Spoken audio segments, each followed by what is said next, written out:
across over the town. And now it's not really rising real high because it's not burning real hot. Right.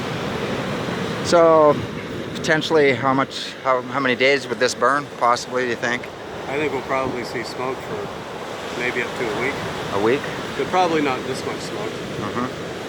I think we'll probably see some more smoke again tomorrow, maybe about this much, but after that it should probably lighten up. But there'll still be smoke in there. So since it started on Thursday, and then they were back again Sunday? Sunday, yeah. With the helicopter, and then it flared up again. Yeah, well, they put buckets on it Thursday, and it laid down then for Friday and Saturday, and then Sunday rekindled somewhere. Something got into something, probably like an old log up there. Nobody really has any memory of a fire up there, so kind of an unprecedented event. Yeah, and there's a lot of like a lot of dead branches and leaves on that island. That would a lot of fuel underneath there. You think? There's some dead and down up there. Yeah. Probably.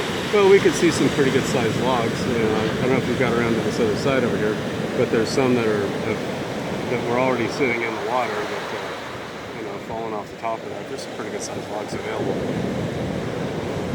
Do you think some of the trees will flare up? Well, we've seen some torching. I haven't seen complete consumption of a tree yet, but some of the smaller trees I saw where it burned off half of it. As to whether or not it survives, hard to say. Sometimes they do just fine with that. Other times they have a tough time with it. The other potential for tree mortality comes from girdling around the base. Just from you have low intensity fire, like smoldering fire, it then gets around the bottom of it, and it can kind of kill the cambium layer. Don't know if the depth is thick enough here to be having that effect, but that is one of the risks that the trees face, especially when you haven't had a fire in so long and there's so much litter buildup in a forest field type.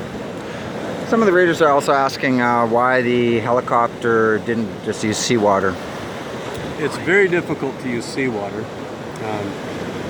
And as it was, they had a really good turnaround time. I think they were taking from I heard the Moonstone Quarry. But the challenge with, if you think about the bucket hanging underneath a helicopter, the swell of the sea makes that bucket weightless, and then it weighs 2,000 pounds. Then it's weightless, then it's 2,000 pounds. And that's a very challenging thing to fly a helicopter with under those conditions. Great. I mean, they are remarkable pilots that fly these CAL FIRE aircraft, but yeah, that is a pretty big challenge. Right. All right. Thank you.